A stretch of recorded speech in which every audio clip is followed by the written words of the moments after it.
Welcome to whistle.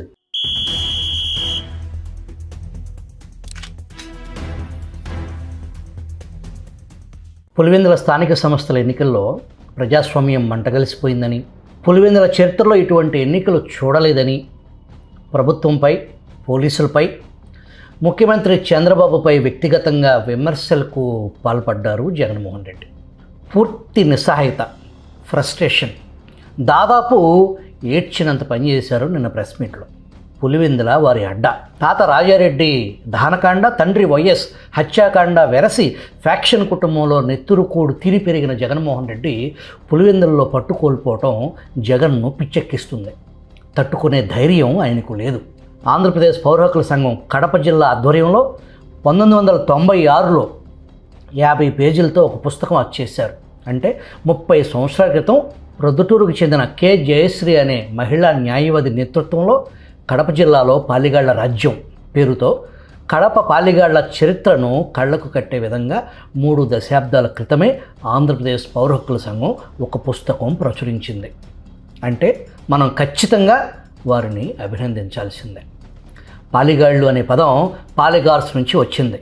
రాయలసీమలో పాలించే వాళ్లను పాలిగాళ్ళు అని పిలిచేవారు. ఈ పాలిగాళ్ళు ఎంత వికృతంగా పాలన చేసేవారో నాటి రాయలసీమ మొట్టమొదటి కలెక్టర్ థామస్ మన్రో బ్రిటిష్ కాలంలో క్రీస్తకం 1800 గుర్తించిన ఈ పాలిగాళ్లను ఇంగ్లీష్లో ఫ్యాక్షనిస్టులు అని మొదటిసారి సంబోధించాడు. థామస్ మన్రో ఈ పాలిగాళ్ళందరినీ అణచివేశాడు. కొందరిని మన్రో పట్టుకుని ఉరితేయించాడు. మిగిలిన వారిని లొంగిపోయేటట్లు చేసి ఆయుధాలు, అధికారం తొలగించి పెన్షన్ ఇచ్చాడు. అయితే ఆ తర్వాత కూడా పాలిగాళ్ళు తిరుగుబాటు చేస్తూ వచ్చారు. 1846లో ఉయ్యాలవాడ నరసింహారెడ్డి లేవదీసిన తిరుగుబాటు బ్రిటిష్ రికార్డుల ప్రకారం పింఛను గొడవే తప్ప స్వతంత్ర పోరాటం కాదని తేల్చారు. ప్రస్తుత పులివెందుల స్థానిక సంస్థల ఎన్నికల ఓట్ల లెక్కింపు బ్యాలెట్ బాక్స్లో 30 సంవత్సరాల తరువాత ఓటు వేశాను, అందరికీ దండాలు అని ఒక పేపర్ ముక్క మీద రాసి ఉండటం పలువురిలో ఆసక్తి రేపింది. 30 సంవత్సరాల క్రితం ప్రచురించిన పౌర హక్కుల పుస్తకంలో ఏముందో ఇప్పుడు చూద్దాం. కడప జిల్లా రాజకీయాలను భ్రష్టు పట్టించిన 3 ఆధునిక పాలిగాళ్లలో M V Ramana Reddy, Y S Rajasekhar Reddy, Ponnapureddy Siva Reddy. M V Ramana Reddy కథ ప్రొద్దుటూరికే పరిమితం, పొన్నపురెడ్డి శివారెడ్డి కథ జమ్మలమడుగుకే పరిమితం. కానీ వైఎస్ రాజశేఖర్ రెడ్డి కథ కేవలం పులివెందులకే పరిమితం కాదు. అతను పులివెందులలో జవాబు లేని నాయకునిగా ఎదుగుతుండటంతో పాటు కడప జిల్లాలోనే తనకు ఎదురు లేకుండా చేసుకునే ప్రయత్నం చేశాడు. ఇది ప్రజలకు సేవ చేయటం ద్వారా సాధించుకుని ఉంటే ఎవ్వరికీ అభ్యంతరం ఉండవలసిన అవసరం లేదు. కానీ రాజశేఖర్ రెడ్డి ఈ స్థితిని సాధించింది ప్రజాసేవ ద్వారా కాదు, కడప జిల్లాలోని ముఠా కక్షల సంస్కృతిని, ముగ్గురాళ్ల డబ్బును చాలా చాకచక్యంగా వాడుకోవటం ద్వారా సాధించాడు. అయినప్పటికీ రమణారెడ్డికి, శివారెడ్డికి హంతకులని, రౌడీలని చెడ్డ పేరు రాగా రాజశేఖర్ రెడ్డి మాత్రం పెద్ద మనిషి ఇమేజ్ పూర్తిగా చెరిగిపోకుండా కాపాడుకోగలిగాడు. పత్రికలు సైతం అతని గురించి చెడు ఎక్కువ రాయవు. అతని వల్ల జరిగే హింసాకాండ పత్రికలకు ఎక్కినా అతని పేరు మీద ఎక్కదు. అతనిని ఒక దౌర్జన్యకారుడిగా కాక ప్రజానాయకుడిగానే పత్రికలు చూపించాయి. రాజశేఖర్ రెడ్డి స్వయంగా రిగ్గింగ్ చేశాడు. ఇతర ఎన్నికల అక్రమాలకు స్వయంగా పాల్పడ్డాడు. హత్యలు చేయించాడు. డబ్బు పెట్టి రాజకీయాలను కొన్నాడు. తన ప్రాబల్యం పెంచుకోవటానికి, ప్రత్యర్థులను మట్టుపెట్టడానికి రౌడీలను, హంతకులను, బందిపోట్లను, మట్కా ఆడించే వాళ్ళను, దొంగసార అమ్మేవాళ్లను వైఎస్ఆర్ చెరదీశాడు. ఎక్కడ అగ్గి రాచుకున్నా తనకు అనుకూలం అనిపిస్తే దానిని పెంచే దావాలను చేశాడు. అగ్గిని చల్లార్చడం తనకు ఎక్కువ ప్రయోజనమైతే తప్ప ఆ పని చేసేవాడు కాదు. అయినా ఏదో ఒక మాయాజాలం వైఎస్ ప్రతిష్టను కాపాడుతూనే ఉంది. తండ్రి రాజారెడ్డి దౌర్జన్యాలకు జవాబు లేదని, కొడుకు రాజశేఖర్ రెడ్డి సమ్మోహన శక్తికి అడ్డు లేదని ఈ మాయాజాలం నమ్మింపజేస్తుంది. తండ్రి కొడుకుల జంటగా దీనివల్ల ప్రయోజనం పొంది వర్ధిల్లుతున్నారు. వైఎస్ రాజశేఖర్ రెడ్డి దౌర్జన్యంతో పాటు డబ్బు కూడా పెద్ద ఎత్తున రాజకీయాల్లోకి తీసుకొచ్చాడు. 1978 నుంచి మంగంపేట భైరటీస్ గనుల డబ్బులు రాజకీయాల్లోకి రావడంతో జిల్లా రాజకీయాల రూపమే మారిపోయిందని పరిశీలకులు అంటారు. జిల్లా రాజకీయాల పతనం దాంతోనే ప్రారంభమైందంటారు. మంగంపేట గనులలో ముగ్గురాళ్ల తవ్వకం 1925 నుంచి ఉంది. కానీ మొదట్లో ముగ్గురాళ్లకు మార్కెట్ ఎక్కువ లేదు. పెట్రోలియం శుద్ధిలో మంగంపేట ముగ్గురాళ్ళు ఉపయోగపడతాయని కనుక్కున్న తర్వాతే 1970లలో వాటి ధర అమాంతం పెరిగింది. వైఎస్ రాజారెడ్డి 1964లో పద్మశాలి కులానికి చెందిన వెంకట నరసయ్య అనే ముగ్గురాళ్ల వ్యాపారికి పార్ట్నర్గా మంగంపేట బారిటీస్ గనుల్లోకి ప్రవేశించాడు. మొదట గుమస్తాగా ప్రవేశించి తర్వాత పార్ట్నర్ అయ్యాడంటారు. ముగ్గురాళ్ళు ధర పెరిగిన తర్వాత ఆ పార్ట్నర్ను తొలగించుకునే ప్రయత్నంలో రాజశేఖర్ రెడ్డి వెంకట నరసయ్యను 1975లో చంపించాడు. 1978లో రాజశేఖర్ రెడ్డి ఎన్నికల్లో ప్రవేశించి ముగ్గురాళ్ల డబ్బులు పెద్ద ఎత్తున కుమ్మరించి పులివెందుల నుంచి గెలిచాడు. రాజశేఖర్ రెడ్డి 1978 నుంచి అసెంబ్లీకి పార్లమెంటుకు గెలుస్తూనే ఉన్నాడు. ముగ్గురాళ్ల లాభాలు వేసిన ఆ ఒరవడిలో 1980 తర్వాత సారాయి వ్యాపార లాభాలు ప్రవేశించాయి. సారాయి పైసల సంబంధాన్ని వైఎస్ రాజశేఖర రెడ్డి రాజకీయ చరిత్రలో భాగంగా చూడొచ్చు. రాజారెడ్డి పేరు చెప్తేనే జనం భయపడే స్థితి 1960లోనే మొదలైంది. 1970లో డబ్బులు దాని వెంబటి కొడుకు రాజశేఖర రెడ్డికి రాజకీయాల్లో హోదా రావడంతో ఆ టెర్రర్కు తిరుగు లేకుండా పోయింది. రాజారెడ్డి చేయించిన ఒక పట్టపగలు హత్యను ఈ సందర్భంలో స్థానికులు ఉదహరిస్తారు. పులివెందుల ఎరుకుల కులస్తులంటే జనంలో కొంత భయం ఉంది. వాళ్ళల్లో కొందరు బందిపోట్లు, దొంగసారాయి అమ్మేవాళ్ళు, దౌర్జన్యాలకు, దొమ్మీలకు, రాజకీయ నాయకులకు ఉపయోగపడేవాళ్ళు. వాళ్లను పులివెందుల్లో అటు డిఎన్ రెడ్డి కుటుంబం, ఇటు వైఎస్ కుటుంబం వాడుకున్నారు. కానీ రాజారెడ్డి తన భుజబలం ప్రదర్శించుకోవటం కోసం వాళ్లను టార్గెట్గా ఉపయోగించుకున్నారు. ఎరుకుల సామాజిక వర్గానికి చెందిన ఊసన్న అనే వ్యక్తిని రాజారెడ్డి పట్టపగలు కిరోసిన్ పోసి సజీవంగా దహనం చేసి చంపించాడు. ఒక మహిళ మెడలో బంగారపు గొలుసు దొంగిలించడానికి ఊసన్న ప్రయత్నించాడని, ఆమె పెనుగులాడటం చూసిన జనం దృష్టి మళ్లించడానికి ఆమె తన భార్య అని తనతో రానంటుందని చెప్పి తప్పించుకున్నాడని కథ. అదే రోజు అతన్ని పట్టుకుని బహిరంగంగా సజీవ దహనం చేయించాడు. అప్పటి నుంచి రాజారెడ్డిని ఎదిరించాలంటే జనం భయపడే పరిస్థితి నెలకొందంటారు.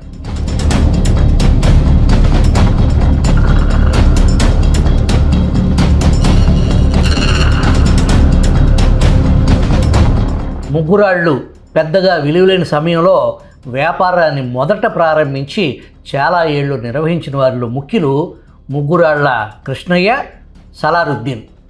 దాని విలువ పెరిగే నాటికి అది రెడ్ల చేతిలోకి వెళ్ళిపోయింది.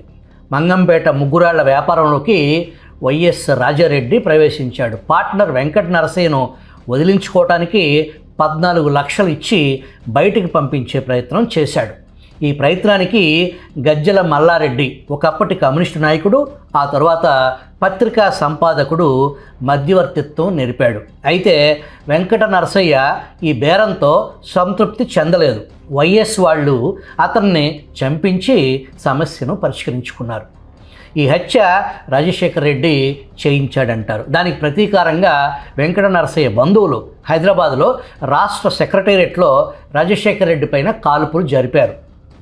వైఎస్ త్రుటిలో తప్పించుకున్నాడు. 1990 ఫిబ్రవరిలో రాజారెడ్డి ఒక పెద్ద గుంపును వెంట పెట్టుకుని పులివెందుల్లోని ఎరుకల వారి ఇళ్ల మీద దాడి చేసి డైనమిట్లు పెట్టి వాళ్ళ ఇళ్ళు పేల్చేసి బాంబులు వేసి దాదాపు 7 గంటల పాటు విధ్వంస దహనకాండకు పాల్పడ్డాడు. 100 ఇళ్లకు పైగా కాలి పేలి ధ్వంసం అయ్యాయి. పోలీసులు ఉండి కూడా ఏమీ చేయలేకపోయారు. ఈ దౌర్జన్యం గురించి కొంత ఆందోళన జరగ్గా రాజారెడ్డిని ముద్దాయిగా చేర్చి కేసు నమోదు చేశారు. అయితే కోర్టులో రాజారెడ్డిని చూపించి దాడి చేయించింది ఇతనేనా అని బాధితులను అడిగితే ఈయనెవరో మేమెప్పుడూ చూడలేదు అనే సమాధానం చెప్పారు. ముఠా కక్షల సంస్కృతి జిల్లా రాజకీయ సంస్థగా మారి ప్రజల ఉనికిని శాసించటం కడప జిల్లాలో ప్రజల జీవితాలకే కాక ప్రజాతంత్ర చైతన్యానికి కూడా చాలా నష్టం చేసింది. సమస్యల పరిష్కారం కోసం సూత్రబద్ధంగా ఉద్యమించే పరిస్థితి, న్యాయం కోసం ధైర్యంగా నిలబడే పరిస్థితి, ప్రజల జీవితాలు బాగుపడటానికి వీలు లేని అక్కడి ముఠా సంస్కృతి వాటన్నిటినీ మింగేసింది. నాడు కల్తీ సారా మరణాలు పెద్ద సంఖ్యలో జరిగిన 3 సంఘటనల్లో 2 కడప జిల్లాలోనే సంభవించాయి. 1991లో కొండాపురంలో 15 మంది, 1993లో మైదుకూరులో 24 మంది కల్తీ సారా కాటుకు చనిపోయారు. కల్తీ సారా అమ్మింది స్థానిక సారా కాంట్రాక్టర్ రవీంద్రనాథ్ రెడ్డి. ఇతను పులివెందుల తాలూకాలోని ఫ్యాక్షన్ గ్రామాలలో ఒకటైన కసునూరుకు చెందిన ముఠా నాయకుడు. వైఎస్ రాజశేఖర రెడ్డి ప్రధాన అనుచరుడు. చనిపోయిన వారందరూ దళిత వెనకబడిన కులాలకు చెందినవారే. ఇంత ఘోరమైన హత్యాకాండకు నిరసనగా కొన్ని ప్రకటనలే తప్ప ఆందోళనలు ఏవి జరగలేదు. ప్రభుత్వం న్యాయ విచారణ జరిపించింది, కానీ పౌర హక్కుల సంఘం నివేదిక తప్ప వేరే సాక్ష్యం ఏది నమోదు కాకుండా కాంట్రాక్టర్ చూసుకోగలిగాడు. మాకు రక్షణ ఇస్తే సాక్ష్యం ఇస్తాం అని కొందరు అన్నారు, కానీ రక్షణ ఇచ్చేవాడెవడు? పాలిగాళ్ల పెత్తనం, ముఠాతత్వం కల్పించిన ఈ స్తబ్దత నుంచి బయటపడకపోతే కడప జిల్లాకు రాయలసీమ సమస్యల నుంచి విముక్తి లేదు.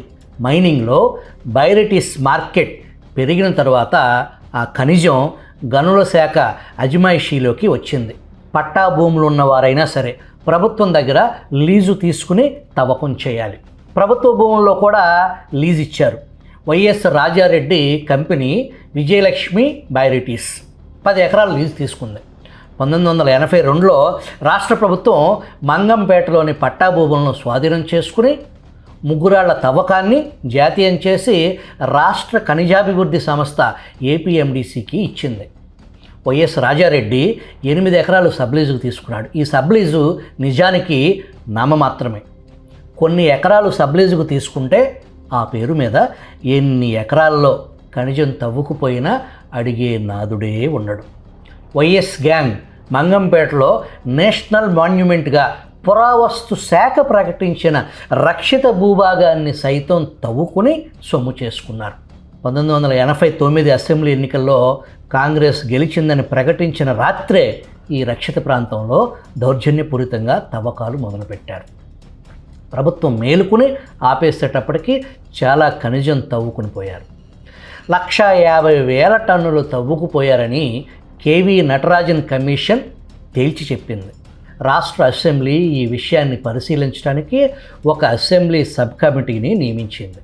వాళ్ళ అంచనా ప్రకారం వైఎస్ కుటుంబం తవ్వుకుపోయింది 50,000 టన్నులు మాత్రమే అని, అందుకు జరిమానాగా 50 లక్షల రూపాయలు వసూలు చేయమని ఆ సబ్ కమిటీ సూచించింది. జమ్మలమడుగు, ప్రొద్దుటూరు కంటే పులివెందుల్లోనే ఎక్కువ హత్యలు జరిగాయి. ఆ తప్పు రాజారెడ్డి మీదకు పోతుంది. రాజశేఖర రెడ్డి సహితం తన తండ్రికి తొందరపాటు ఎక్కువని, అతను ఆధునిక ప్రజాస్వామ్య భావాలు తెలియని పాతకాలపు మనిషిని సర్ది చెప్పుకుంటాడు. తాను మాత్రం దౌర్జన్యకారులను అణచివేయటానికి హింస ప్రయోగిస్తాను తప్ప తానంతట తాను హింసను ప్రోత్సహించనని చెబుతుంటాడు. వాస్తవం చెప్పుకోవాలంటే రాజశేఖర రెడ్డికి అనుకూలంగా ఉండేవాళ్ళు ఎంతటి దౌర్జన్యపరులైనా అతను ఏ రోజు వాళ్లకు అడ్డు చెప్పలేదు, వాళ్లను అణిచివేయలేదు. తనకు వ్యతిరేకంగా ఉండేవాళ్ళు దౌర్జన్యాలకు పాల్పడితే మాత్రం సహించడు. వాళ్ళ దౌర్జన్యాన్ని సాకుగా చూపించి వాళ్ళను పూర్తిగా అణిచివేస్తాడు. అందుకోసం దుర్మార్గులను సైతం చేరదీస్తాడు రాజశేఖర రెడ్డి. రాజశేఖర రెడ్డిని వ్యతిరేకిస్తే అస్సలు సహించడు, నిర్దాక్షిణ్యంగా తొక్కేస్తాడు అని అతని ప్రత్యర్థులే కాదు, అతన్ని అభిమానించే వాళ్ళు కూడా ఒప్పుకుంటారు. అతని అనుచరులు ఎన్ని ఘోరాలు చేసినా వాళ్లను కాపాడతాడని, మద్దతిస్తాడని అనుభవజ్ఞులైన పోలీసు అధికారులు వైఎస్ గురించి చెబుతారు. 1994 అసెంబ్లీ ఎన్నికల్లో పులివెందుల నియోజకవర్గం ఒక్కొక్క మండలంలో 2 కంటే ఎక్కువ గ్రామాల్లో తెలుగుదేశం పార్టీ ఏజెంట్లను కూర్చోపెట్టలేకపోయింది. రాష్ట్రమంతటా ఎన్టీఆర్ గాలి వీచినా పులివెందుల్లో మాత్రం రాజశేఖర రెడ్డి తమ్ముడు వివేకానంద రెడ్డి అత్యధిక మెజారిటీతో గెలిచాడు.